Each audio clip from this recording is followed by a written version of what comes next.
And okay, sorry, just a little interruption there. And Nada will provide a little bit more context to help us frame our discussion. But before I hand it over to Nada, I just want to introduce the distinguished panelists that we have with us today. In alphabetical order, they are Marie Bedard, Director of Strategy and Operations for the Lion Electric Company; Angela Hodeling, Program Director of the New York League of Conservation Voters; Ari Khan, Program Specialist of the Electric Vehicle Demonstration Projects at Con Edison; Benjamin Mandel, Northeast Regional Director of CALSTART; Pascal Renaud, Director of Studies, Société de Transport de Montreal; and Renee Reynolds, Transportation Planner, New York City, of the New York City Environmental Justice Alliance. The conversation will be moderated by Ellen Rosen, who's a freelance journalist. She's written, among other things, on the topic of bus electrifications for the New York Times. So thank you all so much for joining us, and thank you again to Quebec for making this conversation possible. So off to you, Nada. Thank you, Danielle. So good afternoon, everyone. It's my pleasure to be here. Thank you again to the Barney Center, today's panelists, and all of you who are listening. My name is Nada Jarjour. I'm Director of Communication and Public Affairs at the Quebec Government Office. This year, we are celebrating 80 years of official presence in New York at Rockefeller Center. And we are as committed as ever to deepening the Quebec-New York relationship, especially as partner of decarbonization. We salute the efforts and commitments by the Governor and the Mayor to clean energy and climate action. Our government continues to prioritize the fight against climate change. We have over 99% clean energy and a cap-and-trade carbon market linked with the state of California. We will also be unveiling really soon an electrification and climate change framework. Stay tuned. One of the many avenues to reduce climate emission and improve public health is through the electrification of transportation. The sector represents roughly 40% of Quebec's GHG emissions. The electrification of public transit is also a way for Quebec to prosper while reducing its emissions.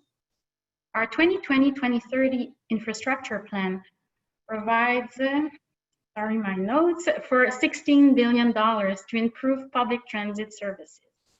Through green policies and innovation, we continue to advance both charging infrastructure and electric vehicles, including buses. For instance, Nova Bus, a Quebec headquartered company with the only bus manufacturing facility in New York State, is currently working on a new electric bus called the LFSe Plus. With this new technology, Nova Bus is helping transit agencies to progress toward achieving their zero-emission objectives.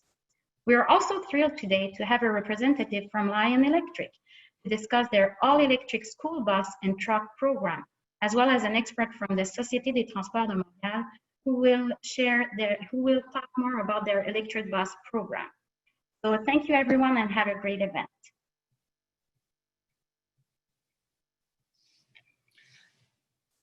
Welcome everyone. Thank you all for attending. As many of you know, we were originally going to have this panel back in March, just as the pandemic was unfolding and before we knew how bad it was going to be.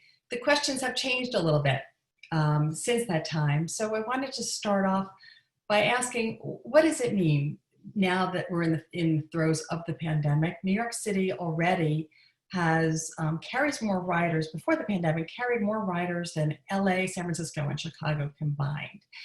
And it's the largest, of course, in the country in terms of this, the sector. Public transportation accounts for 34% of total emissions in the state. Now, we already know, as Nada just told us, that emissions are very important in terms of health of people who live in inner cities, but also important for kids who are on school buses and who may be near places where there are a lot of emissions. That was before COVID. The question now is, how do we look at electrification in a post-COVID world, or as we're still getting through it? So Renee, I'd like to start with you to see what we can think about in terms of electrification.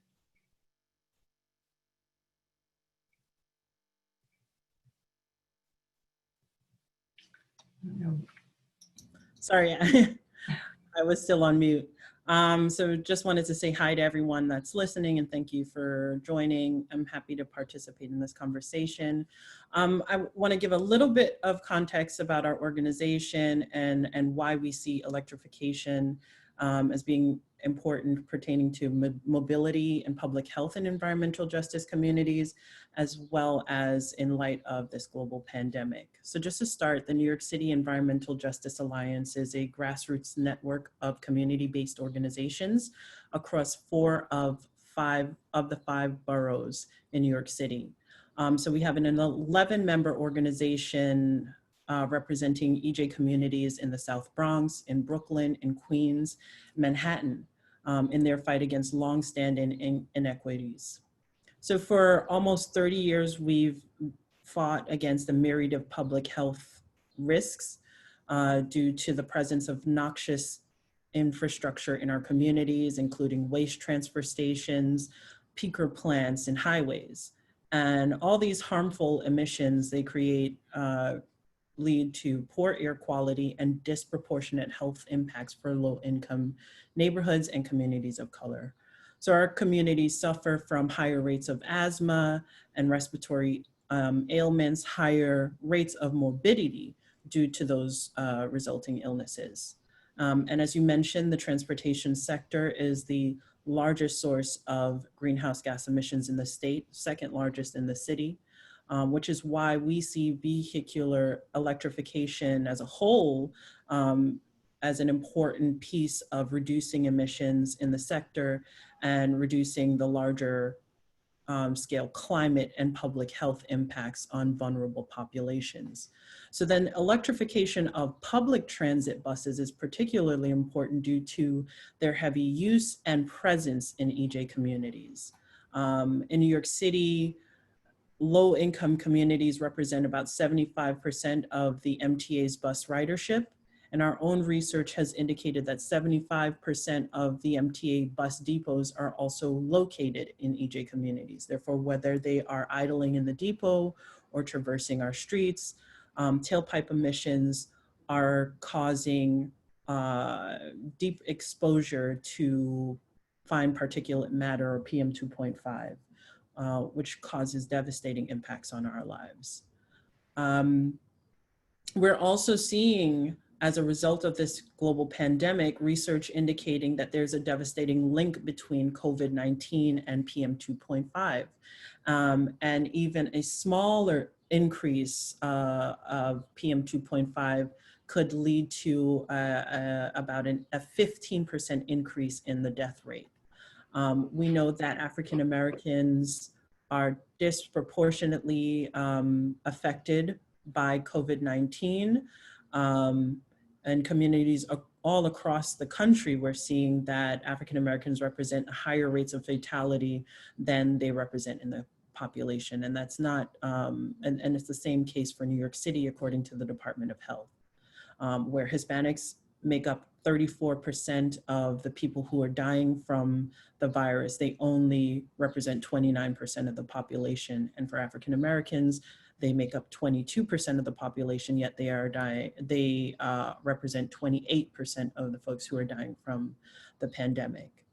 So we're facing a dual crisis. And while bus electrification can't respond to the immediate risks and impacts of the pandemic, it's part and parcel to a larger long-term solution to reduce climate risks and in turn reduce the chronic health issues that leave our populations vulnerable to COVID-19. In addition to that, we see that COVID-19 has impacted every facet of our life, including how we commute. With public transit ridership plummeting over the past few months, we've been struggling to recover from really unprecedented impacts. And we see the importance of buses to that recovery. So as subway ridership has gone down, bus ridership has increased. And buses are vital to the city's mobility, making these buses clean through an electrification transition is both critical to the sustainability of our transit system before and now in the current pandemic scenario, and even equally important to supporting public health. So I'll leave it at that for now, and can't wait to hear some insights from the folks from Quebec and get the conversation going. Thank you, Renee. That was really a helpful, great overview of what's going on. So thank you. Angela, would you like to address some of these questions as well? Angela's. Yeah, hi everybody. I'm Angela Hoteling, Program Director at the New York League of Conservation Voters, and just wanted to thank everybody for inviting us to participate. I'm really happy to be part of this and happy we were able to make it happen. So at the New York LCV, we support electrification of transit bus fleets as well. What I think I've been invited to speak about is our work on electric school buses. We've been promoting electric school buses in the state and here in the city for about 3 years. Our campaign is actually part of a national effort called the Clean Buses for Healthy Niños campaign, Clean Ride for Kids Interested. And one of really the core reasons why we're pushing for these buses and for investments in electric school buses, yes, it's an environmental, it's a climate issue, it's really a children's health issue. And in the context of the coronavirus, I think this becomes an even more of an urgent issue, as Renee said. And but it also makes it an even more complicated issue because of the long-term economic impacts that this virus is going to have on our school districts and on budgets. So I'll just start there, but I also wanted to just provide a little bit of background on why, you know, we care about this issue so much. 95% of school buses operate on diesel fuel. And everybody knows diesel exhaust is a toxic cocktail of pollutants, including particle pollution. As Renee highlighted, it's a particularly bad issue. It's well documented that children are uniquely susceptible to negative health impacts of diesel exhaust. They have smaller lungs, still developing lungs. The American Lung Association has showed that children who live near high trafficked roadways have higher rates of asthma hospitalizations. 2 million kids in the state ride a diesel school bus each day when school is in session. Some kids ride the school bus about up to 2 hours a day. New York State has no limit on the amount of time a kid can spend on the school bus. Children with disabilities make up the majority of kids who ride school buses in New York City. They often ride the school bus for longer. One in 4 children in some neighborhoods here in the city suffer from asthma, compared to 1 in 10 statewide. That's in environmental justice communities. In partnership with the New York Lawyers for the Public Interest, to show the disparity here, we mapped the school bus depots in New York City. The largest bus depots are located in environmental justice communities, meaning that these diesel buses are running in and out of those communities at higher frequency. So for all of these reasons, you know, New York City and Brooklyn, in particular, Albany and Buffalo have been the areas that we've been focusing the campaign, and where we'd like to see electric school buses. So I didn't really give a lot of context for COVID, but again, I think it makes this issue much more urgent, but a little bit more complicated, and I'm interested in, you know, solving that with everybody here. Thanks. Great, thank you, Angela. That was really very insightful also, and I think these are the big issues. They also raise the question of school bus concerns and electrification versus municipal bus electrification, because there's almost like 2 separate sectors, although the same mode of transportation. But before we get to those questions, I'd like to ask Pascal, if you're on, to come and to talk about the experience in Quebec. Yes, of course. Should I present myself or, okay, so Brian. Yes. Yeah, all right, that's good.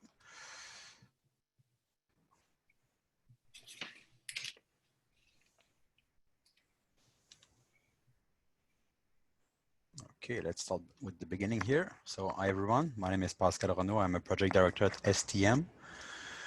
And I work on electrification projects since 2014. Okay, I think we can change this one. All right.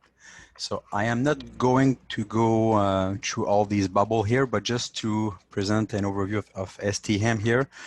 We have 1,800 and more buses, 200 more than 200 bus line, few line that works all night.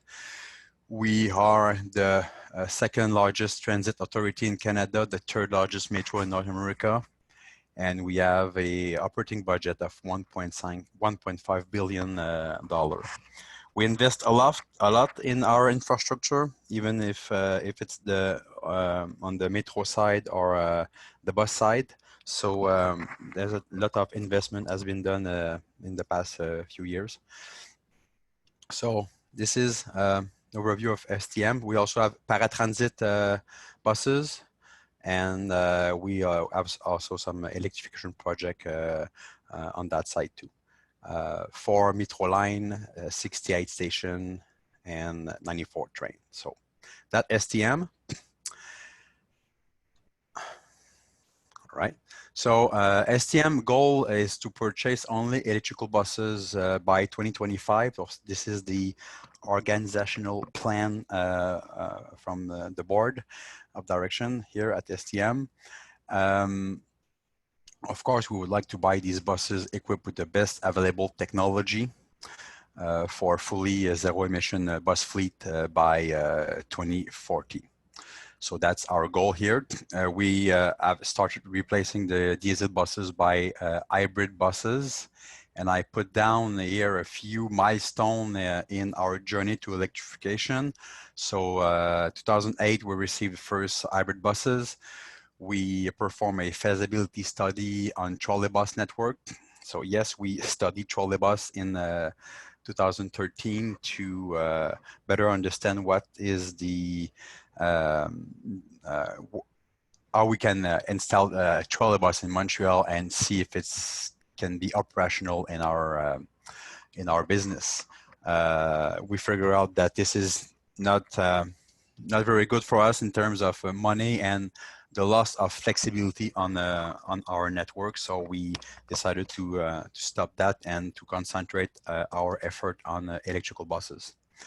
So last diesel buses that has been purchased is 2014. We received the first hybrid buses 2016. City Mobility Project. Could you answer? I see some question. Okay. 2016, 17, we start with the City Mobility Project, 3 buses on line 36, 2 high-power charging station on line 36. Yes, I already said that. So we have now 7 buses on that line using 2 high-power charging station. It is Nova Bus buses that we bought. We will receive 300 hybrid buses soon. We have purchased them in 2018. We also have project on the metro. So all the local tractor for all the maintenance on the line will be electric by 2020, 2021. And 2019, we received our first electrical buses from New Flyer. It's a long range electrical buses. And 2020, we will have a lot of buses coming in our fleet. So 4 Nova Bus for our line 36. I just told that. It will be our first fully electrical line. 29 New Flyer buses and 16 depot charger that we will have to install in our Stinson depot. 4 BYD and 1 paratransit e-buses in order to make a demo project in 2021. I'm switching. All right, so here is the current electrification project that we have. So like I said, 30 slow charging buses from New Flyer. We have 4 fast charging buses, City Mobility, that we receive in 2020. We have these paratransit buses here. It's a fully electrical buses that we will receive in 2021. And we have our BYD here that has been received in April 2020. This bus has not been put in operation yet because of, you know, the COVID-19 and all the situation around that, but it should be in operation soon. So just to show you some data for our project. So we start Steam Mobility in 2017. We have more than 260,000 kilometers with our 3 buses, more than 27,000 charging sessions. Average time on each depot, on each end of line, it's 3 minutes, and that's the consumption for people who like some data. So this project is working very well right now. And like I said, we have at this very moment 7 buses on the line. I have some picture here to show you. Picture of the infrastructure that we have installed in Montreal. It's quite challenging, you know, to install these buses, this station. I'm sorry, because of the property. We don't own property. STM doesn't own property in Montreal. So we have to, of course, to partner with others. So it was quite challenging. We have installed the charger in a parking lot, as you can see here. You can see the charger, and on the picture on your left, on your right, you have the room, the electrical room that we built in the parking lot. So we did that in 2016, and the bus here at the top, you can see the charging mast and the pantograph. So this is the high-power charging station recharging a Nova bus on Square Victoria. So this is for our first station. Let me show you the other one at Angrignon. It's an outside station. We have installed this one in our terminus. We do not own this place, but as is, it's a terminus purpose. So we had the chance to negotiate with the owner, and of course to have the right to install our station there. So it's an outside station, and you can see also the mast that has been installed, and that's the both end of the line. So Square Victoria and Angrignon are we do have 2 high-power charging stations at those places. So, and here, of course, we had to make a choice one time, because going through electrification, there's a lot of question. Are we going to go with depot charging or opportunity charging? Opportunity charging is like the project that we have, City Mobility. Depot charging is the one we do at Stinson right now.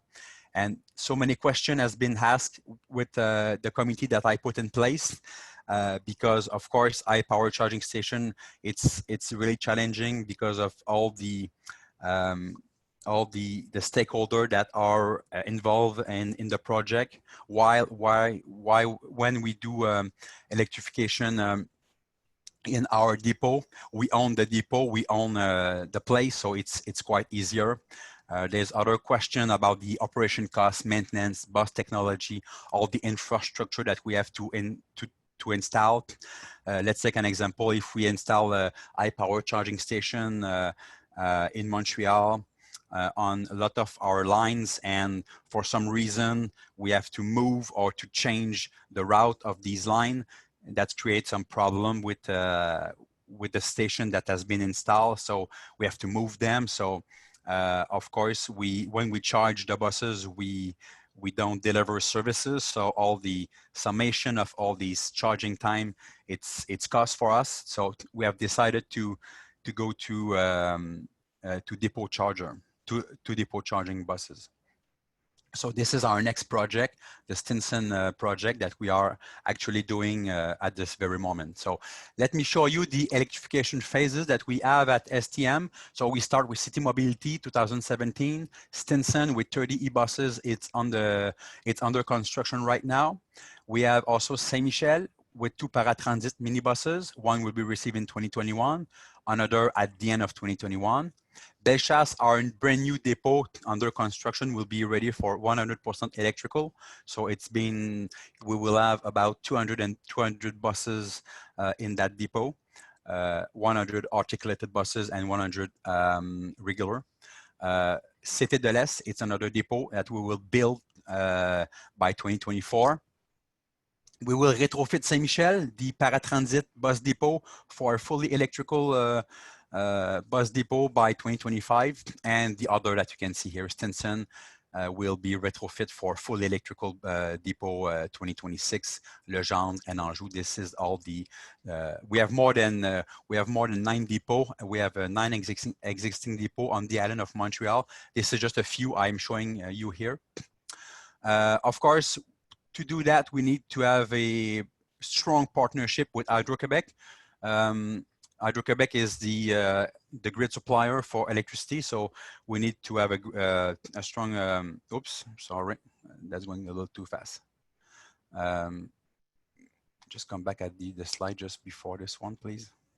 All right, so STM and Hydro-Québec has signed an agreement to develop a reliable solution to feed the bus depot. So you can understand that we need to go up from 1.2 to 2 megawatt to 15, 18 megawatts. So that's a lot of power. Sorry, I'm trying to switching my slide here. All right, so you can see the actual capacity of our depot, and to go from 1.2, sometime 4 at certain places, to 25, 15, or 18 megawatt. It's quite challenging. We need room. We need sometime more to build another building, and it's a lot of power. So. You can see all the buses that we have at every depot. So it's in terms of infrastructure design, it's gonna be a real challenge for us in the past few years. All right, we can switch to the other one. So just to show you a little challenge that we have here. So of course, you probably understand that with all this power that we will use from Hydro-Québec, we will need to adjust our demand charge. So I just show here some simulation that we perform. So we will have to go probably to a lot of megawatt and try to do a peak shaving to reduce the consumption of this energy.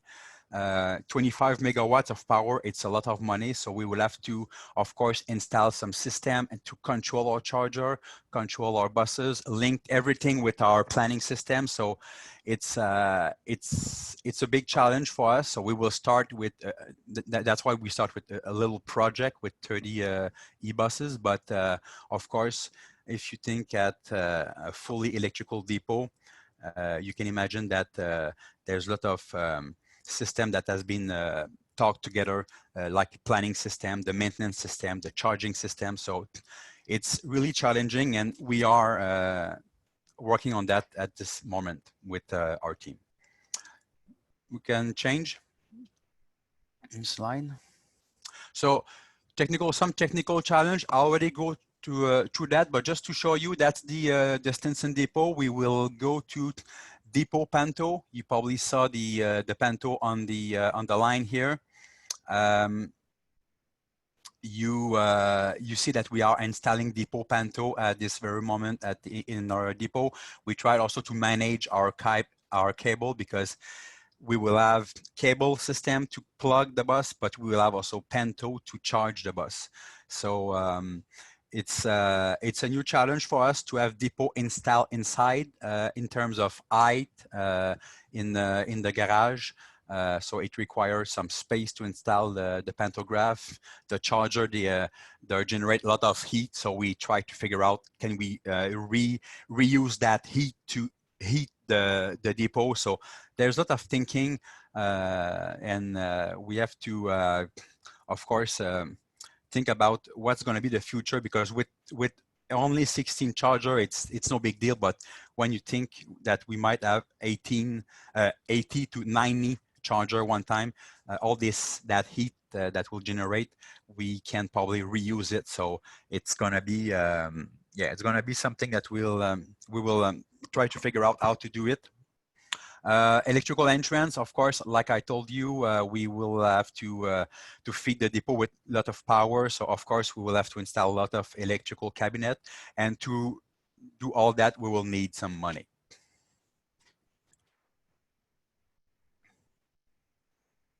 So I would like to show you the new depot, the new Belchaz depot under construction. You can see the big hole here at the picture at your right. That will be the first underground bus depot. It's going to be a bus depot with 100% electric. So all the bus in the depot will be able to be fully electric. So you can see here at your left, all the buses plug with little pantographs. So this is just a snapshot of a drawing. So it's gonna be up and running in 2022, 2023.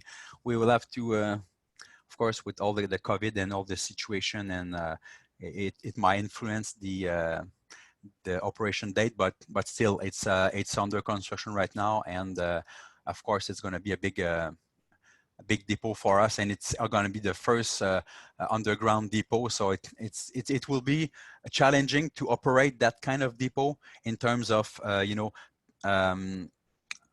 all the fleet will be underground, so we will have to reorganize our fleet. Normally we have many space outside, so everything will be inside. So it's going to be very new for us, and in terms of also all this power installed inside. So of course it's going to be challenging in terms of fire system and stuff like that. So it's really challenging, but it's coming in 2022.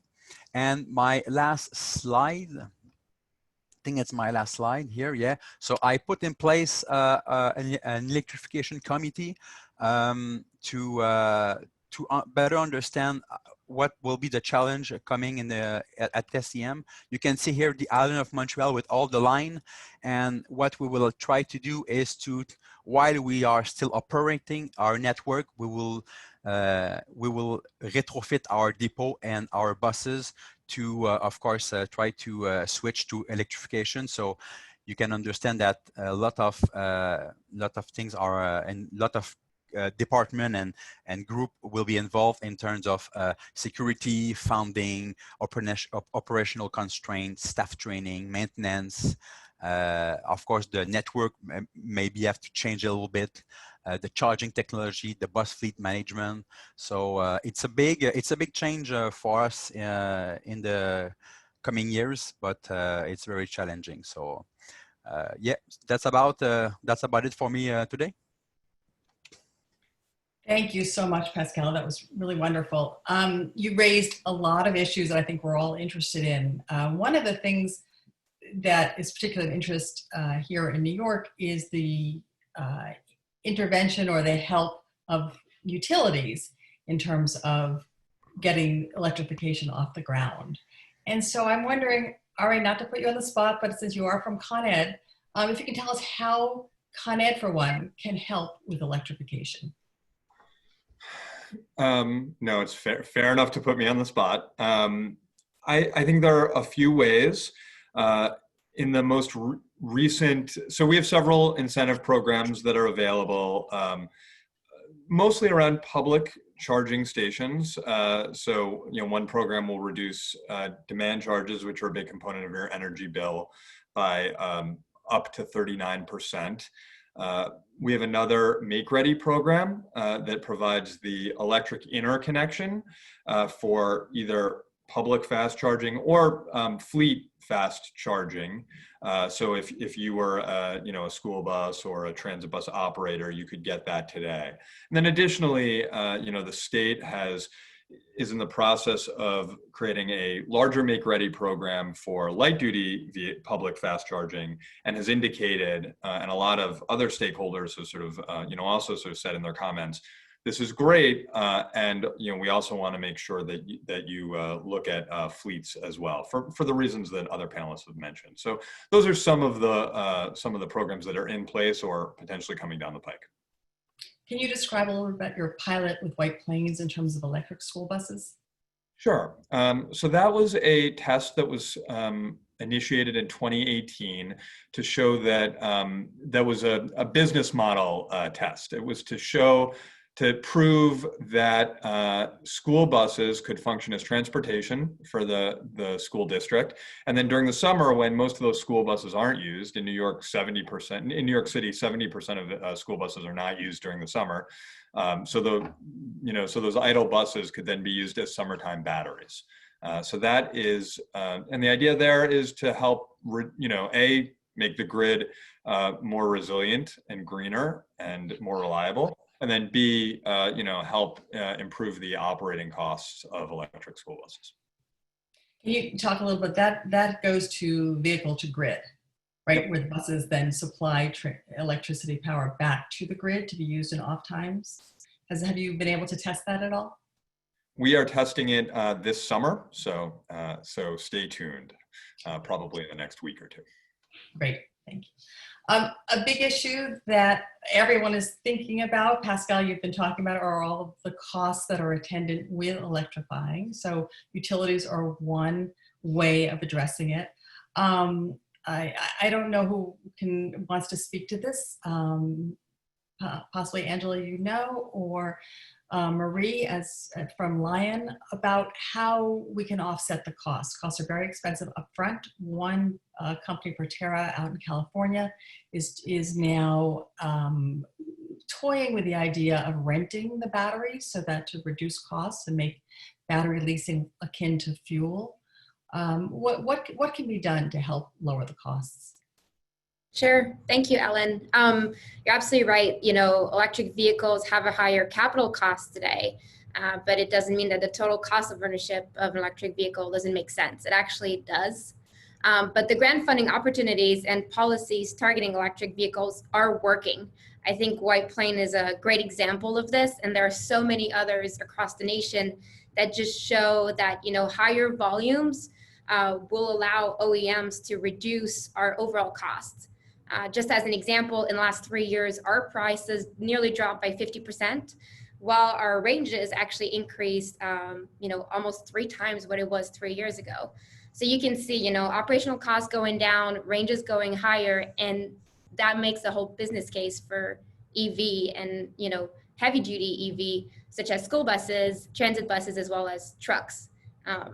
So those are the ways that we are, working on reducing the overall cost for operators and fleets, as well as the whole education piece too, which, we have to continue to work on. And that's why we have an experience center right now in New York, where we have fleets that can come and learn about charging infrastructure. They can drive the vehicles, they can test it, they can ask questions, and experience centers are there for that. And we've seen, adoption rise as we continue to have funding opportunities as well as education in the country. Thanks, Marie. Ben, do you want to weigh in on this? Yeah, that would be great. I appreciate that. So certainly, I think Lion's a really interesting kind of case in point for a lot of the market development that both is ongoing and that we're hoping to see in the future. So thinking about buses and then even looking beyond them. And so one thing I want to point out is that New York State currently has funding available for both electric transit buses, which is both battery electric and fuel cell electric technologies. Obviously, fuel cell is not as prominent in this part of the country as battery electric technology, but funding is available for both technologies on the transit side. And funding rather will become available through the state's Volkswagen settlement for school buses in the not too distant future as well. And so this is work that we at CALSTART are supporting New York State agencies and working with Angela and our colleagues at the League of Conservation Voters as well to make sure that, if New York State is going to the trouble of putting public dollars to accelerate these markets for cleaner, non-emitting technologies, that we're making sure that fleets, school districts, school bus operators are in the best possible position to take advantage of that. So we definitely find that whether in New York or in other jurisdictions across the country, California and Chicago or other jurisdictions that have taken advantage of these kind of incentive programs, and Quebec, I'll acknowledge, also has a nice incentive program for trucks, kind of eco trucks as well, called the Eco Camionnage program. That's one kind of necessary, but perhaps not entirely sufficient condition to really galvanize a market for electrifying buses and then trucks, which we find to be kind of the next stage of technological evolution. So it's really important to view it as kind of an ecosystem where you have perhaps state or municipal funding to help buy down those capital costs, but working in concert with, say, utilities and utility regulators, making sure that infrastructure preparedness is in place and provided for, so that fleet operators have more resources at their disposal, can have lower operating costs, and then looking for creative, additional revenue sources like vehicle to grid, where perhaps the duty cycle doesn't quite enable the same payback period you'd hope for normally. So I think all of these questions are touching at that ecosystem. Thanks, Ben. Now I just want to throw this out really to the whole panel. There's a question from the audience about other technologies that are out there that are less polluting than diesel. I mean, there's even clean, so-called cleaner diesel, but then there are other things like compressed natural gas as well that will help reduce particulates in the environment. Is that something that people are looking, talking about, thinking about in a serious way? I can chime in Sure. perhaps first on that, Ellen, and then I'll invite others to pick up where I leave off. But I think we find, to the point that's been brought up, right? A lot of these technologies, let's say compressed natural gas as an example, they are less expensive off the shelf today. And so for that reason, I'd say there might be more of an internal business case absent incentives currently for those technologies. And that's why the likes of MTA have invested pretty significantly in CNG buses during past procurement cycles. Trucking fleets in New York City continue to take advantage of funding for CNG trucks where they can and where they have fueling infrastructure in mind. But I think when we look at it from the perspective of market acceleration and where we can really put public dollars to work, we want to do some of the things that I think Marie was getting at, where we want to encourage the cleanest, most efficient technologies from not only a criteria pollutant and local air quality perspective, but also from a global emissions perspective. We want to see what we can do to support scale, economies of scale and production, so that those producers can have their costs come down, so that ultimately there can be more of a self-sustaining business case there as well, absent incentives. But I think the incentive programs that we work on and that we're talking about a bit today, those are certainly beginning to emphasize all electric or zero emission technologies more and more, so that we can put these technologies more on a level playing field come 3 to 5 years from now.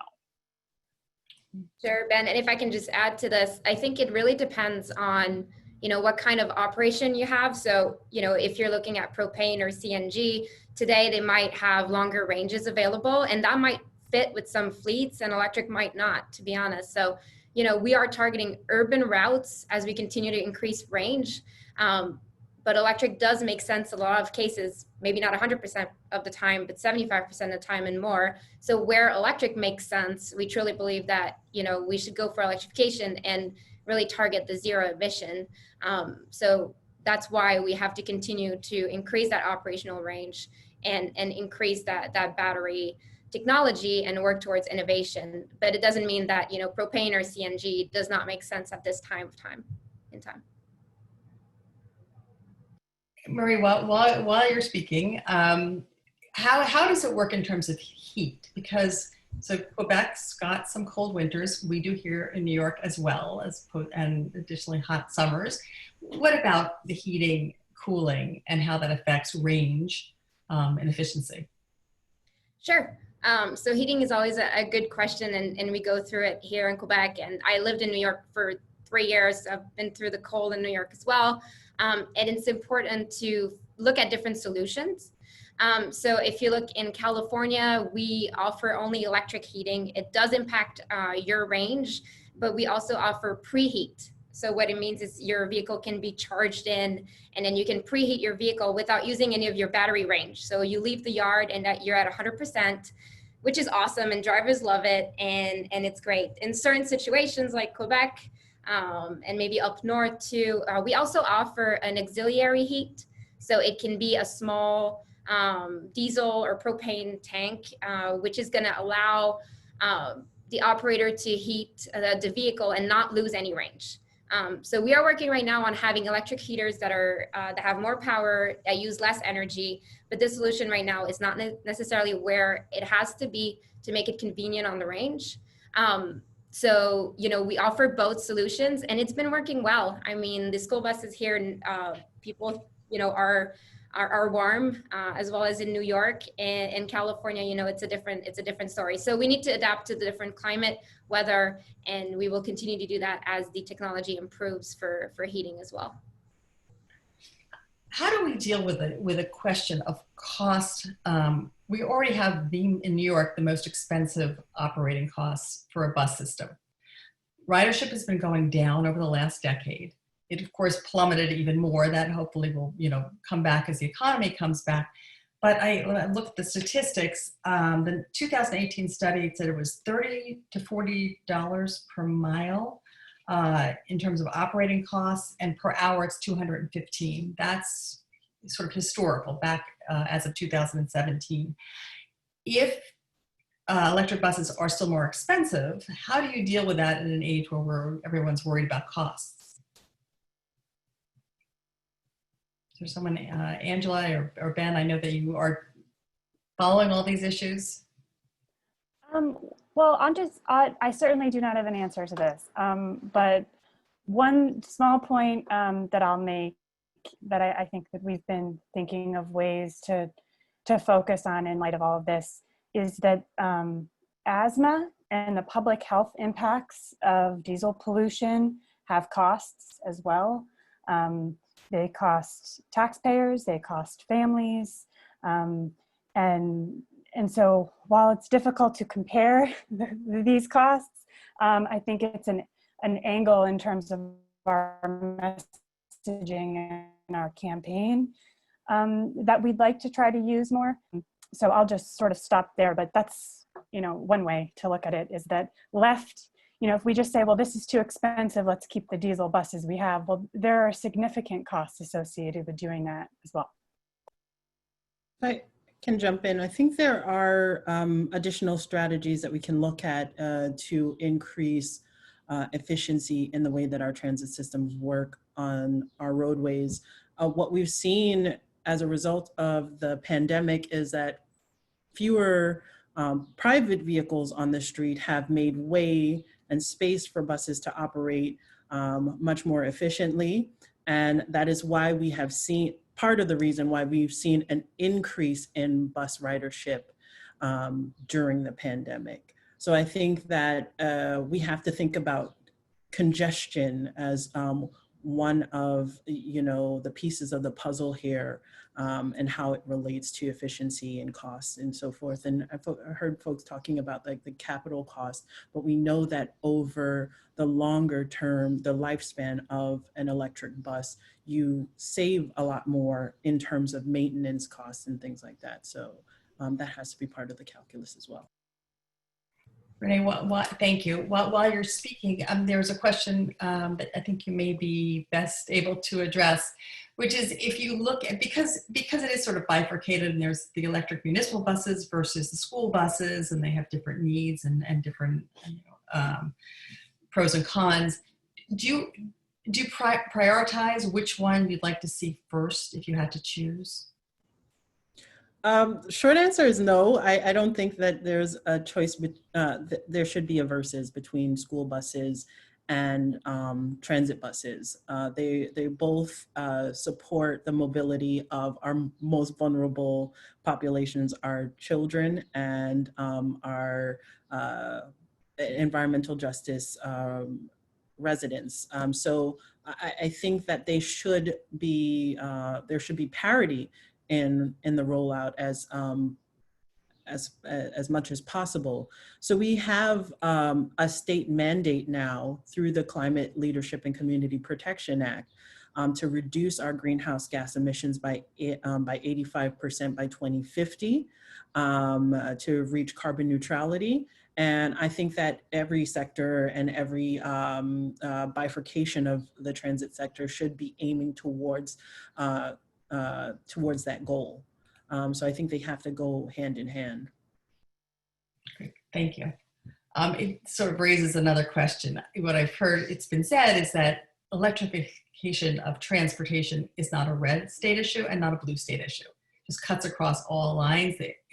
50 states now have electric buses, so everybody is at least testing it.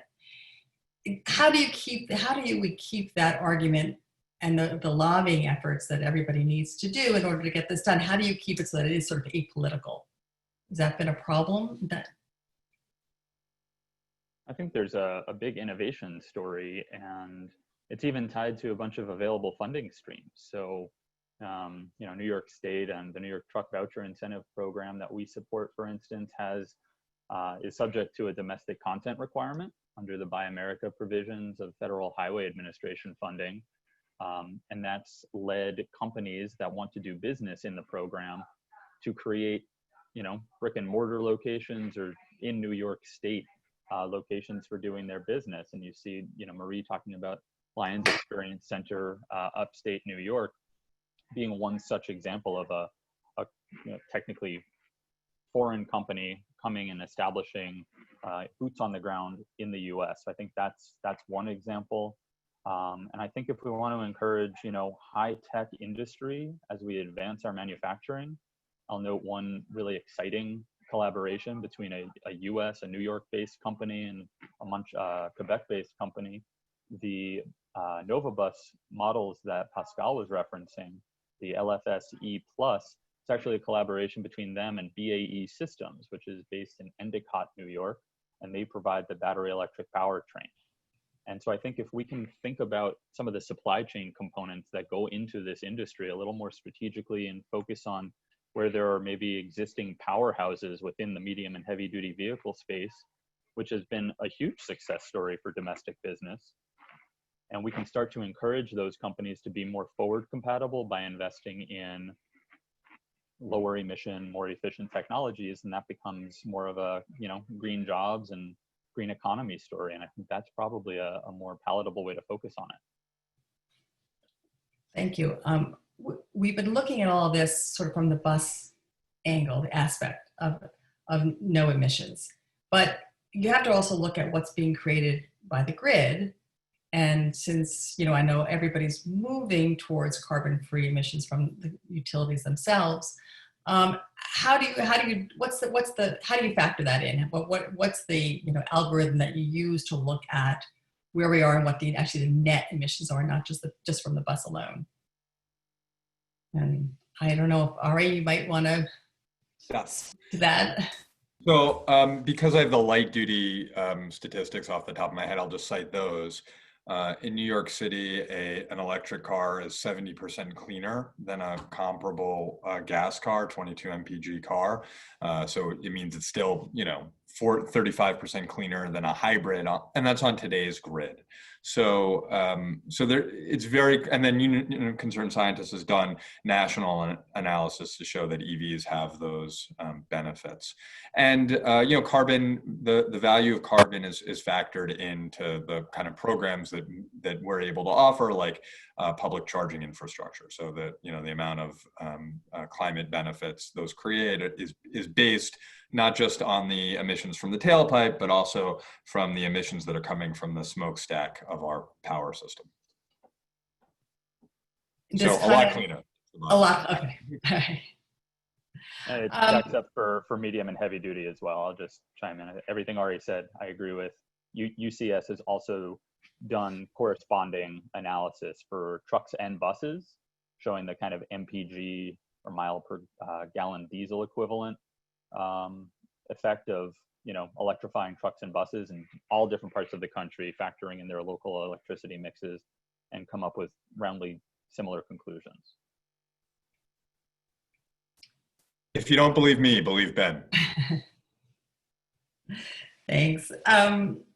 Right now, there is a lot of increased demand for electric buses nationwide.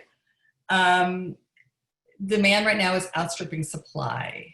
When do you expect that this is, I'm sorry, I'm going to ask you this question, but when do you expect that there will be a more parallel supply and demand? So Ellen, is your question like when there's going to be more supply of electric? Yeah, so I mean, that will help, of course, reduce the costs. But right now, it's people are looking. So, and what does that mean in terms of the lag time? It's two parts. It's the question of expense, but then also the question of what does that mean for the lag time? So for New York, for any municipality that wants to get buses, there's one of the factors, of course, is when they'll be available. Sure. Maybe I can jump in, and maybe Pascal can jump in too.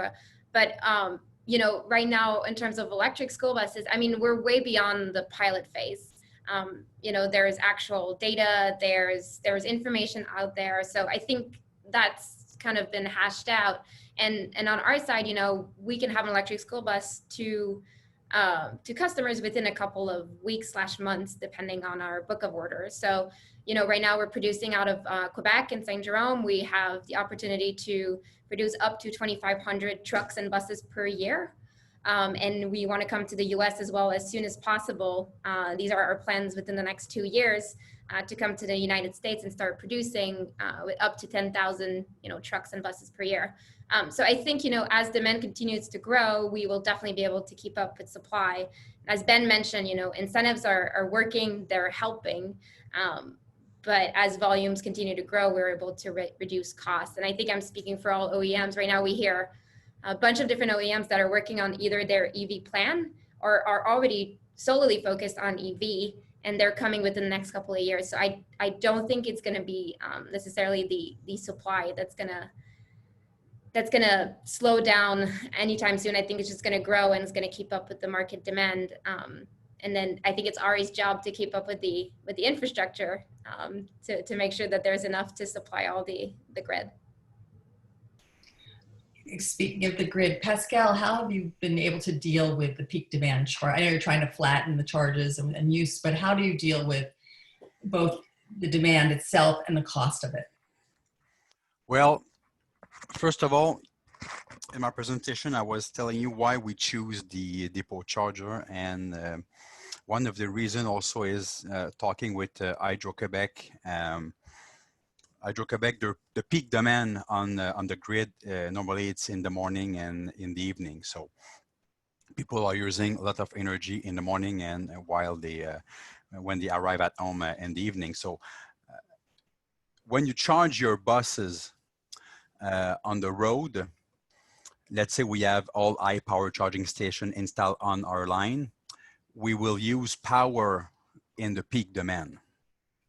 Charging the bus at the depot, we will have our buses on the road, so not charging them while the peak demand is on. So we help Hydro-Québec first to reduce the peak demand because we will, like I show you, we will use a lot of power from the grid. So while people are going home and the peak is increasing, the bus are not charging. We will also try to do our best to charge the bus in the middle of the day or during the night. So I show you that slide where you see the demand charge going down to peak shaving. All our charger will be linked to a SCADA system where we will monitor, we will have a monitoring system on all our depot to look at all the consumption in real time and try to feed the right bus at the right time in terms of the planning, the maintenance, and all this system will have to speak together. So we will be able to do that just by adding a communication system on our charger and have a link with our planning system and our maintenance system. So we strongly believe that it's a good start to try to reduce the power that we will need to use, because it's not right that you have to charge all your bus in the same time. You have to a full night to charge all your buses, and it's not right that all your buses go out from the garage at the same time. So we'll be able to play with that and find the best equilibre, the best balance, you know, in the equation. But we have to learn all that, you know, from little demo project, of course. Thank you. What else is needed to get this done more expeditiously? So is everything in place to really do a major rollout in New York at this point, do you think? Sort of it's a big question, I know, but is there technology that's still needed? Is that available? Ellen, from my perspective, in New York, I think it's very helpful to see an example like Pascal showed of all of the steps that are being taken, from leveraging funding sources to building out and planning for the infrastructure and thinking about how they can manage the operational costs. We're just not at the scale of deployment yet in New York City. I think we need to continue investing, but viewing these as learning on the fly opportunities so that we can figure out how to scale up, how to manage costs, and then how to transfer decarbonization to existing platforms. And so that's kind of the spirit of one of our programs that I'd just like to very briefly highlight, which is called our Drive to Zero program, which the province of Quebec is a pledge partner on. And we're just trying to kind of focus on these ecosystems and create opportunities to scale so that we can gain more experience as we go along and create more of these healthy markets where zero emission technologies can thrive. That's a tough comment to follow. I'll just quickly add, you know, you asked, are we ready for this? One thing to think about is, you know, how impactful this is to the grid. And it's worth noting that if we electrified all of our New York City school buses tomorrow, you know, all that load would still just be less than 0.5% of our peak summertime load. And also, you know, those school buses are likely to charge overnight when there's plenty of extra capacity. So I think in one sense, we're good to go. And the other, the things that Pascal was describing, like, you know, a lot of energy at a specific site, you know, that definitely has to be planned for. So, so that's a little bit of grid context to that question. Great, thank you. Anyone else? I'll just chime in really quick, just to say that I think that with school buses anyway, I think phasing the electrification of our school bus fleets makes sense given the costs.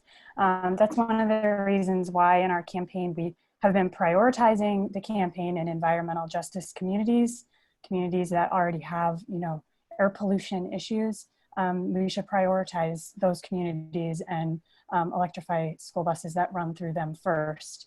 And then, you know, once you know, we have more funds and once everything else has caught up, we should expand it.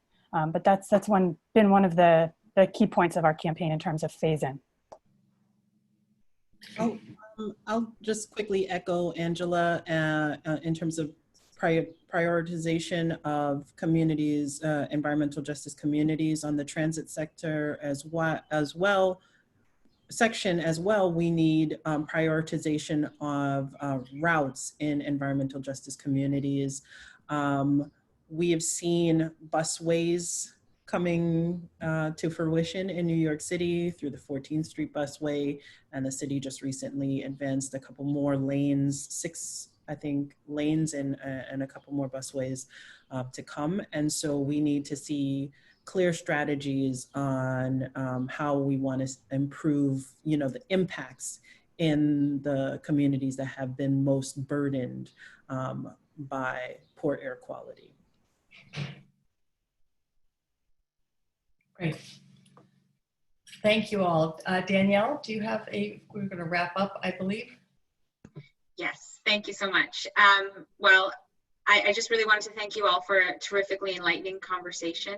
I know I learned a lot, and I'm sure that our attendees did as well. So thank you very much again to the panelists, to the Quebec government office in New York. I hope to be seeing you in person sometime soon to be able to thank you, but I don't know when that will be. So have a great day. Stay safe. Thanks so much, everyone. Bye-bye.